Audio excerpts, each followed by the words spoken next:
اسلام آباد ایک جامعہ مسجد کے خطیب کی ایک خوبصورت بیٹی تھی جو جامعہ میں پڑھتی تھی۔ ایک دن وہ جامعہ سے واپس گھر آئی۔ گاڑی سے اترتے وقت ایک لڑکے نے اس کا چہرہ دیکھ لیا۔ لڑکی بہت حسین و جمیلہ تھی۔ لڑکی کو پسند آئی۔ اس نے پتا کیا لڑکی خطیب صاحب کی بیٹی تھی۔ لڑکے نے اسی دن صف اول میں نماز پڑھنے کا اہتمام شروع کیا۔ اذان سنتے ہی وہ مسجد کے دروازے پر پہنچ جاتا۔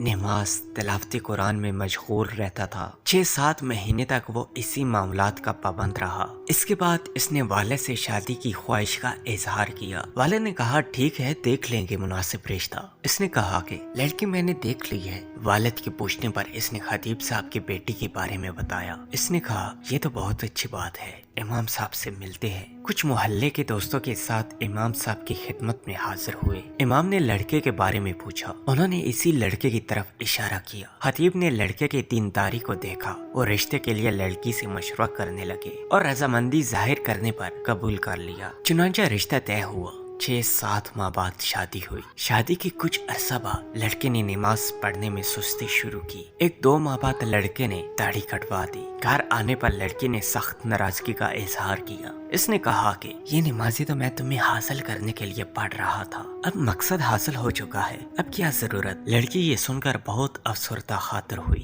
اور جا کر والد صاحب سے کہا کہ اس پہ دین کے ساتھ ایک دن نہیں رہنا چاہتی۔ یہ معاملہ محکمہ عدل تک پہنچ گیا۔ قاضی نے دونوں میں تفریق کا فیصلہ کیا۔ لڑکا بہت پریشان ہوا۔ اس نے بہت کوشش کی لیکن لڑکی کو دوبارہ نہ پا سکا۔ لڑکے نے ایک جادوگر سے مدد حاصل کرنے کا فیصلہ کیا۔ جادوگر نے بڑی رقم کا مطالبہ کیا۔ لڑکے نے سارے پیسے پیشگی ادا کیے۔ کچھ دن گزرنے کے بعد جادوگر نے مزید پیسوں کا مطالبہ کیا۔ لڑکے نے فی الفور وہ بھی ادا کیے اور کہا کہ کام ہو جانا چاہیے، پیسوں کی فکر نہ کریں۔ 1 ماہ کے بعد جادوگر نے لڑکے کو بتایا آ جاؤ اپنے پیسے لے جاؤ، تمہارا کام کسی صورت میں ممکن نہیں ہے۔ جب وہ لڑکا جادوگر کے کمرے میں پہنچا تو جادوگر ایک بڑا چاقو ہاتھ میں لیے کھڑا تھا۔ لڑکے نے حیرت زدہ انداز میں پوچھا یہ کیا کر رہے ہو؟ جادوگر نے کہا مجھے قتل کر دو ورنہ وہ مجھے قتل کر جائیں گے۔ لڑکے نے کہا میں یہ نہیں کر سکتا، لہٰذا میرے پیسے دے دو۔ اس نے پیسے دیے۔ لڑکا پیسے لے کر بھاگنے لگا۔ پولیس والے نے لڑکے کو پریشان حالت میں بھاگتے ہوئے دیکھ کر گرفتار کر لیا، پیسے ضبط کر لیے۔ لڑکے کی توسط سے پولیس والے جادوگر تک پہنچ گئے۔ جادوگر نے پولیس کو کہا میں مرنے والا ہوں، وہ مجھے نہیں چھوڑیں گے۔ پولیس دونوں کو قاضی کے پاس لے گئی۔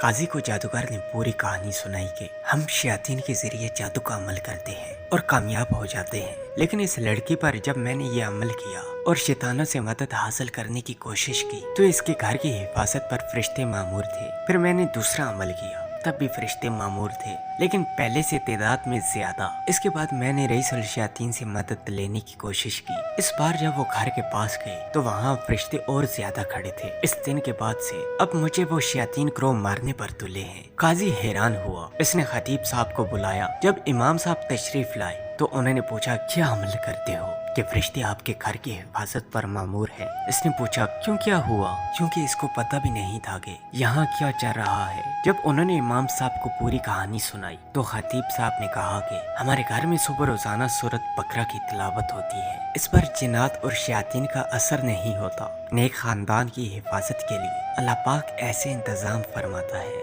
ایسے انتظام فرماتا ہے۔ Hey there. Subscribe to my channel.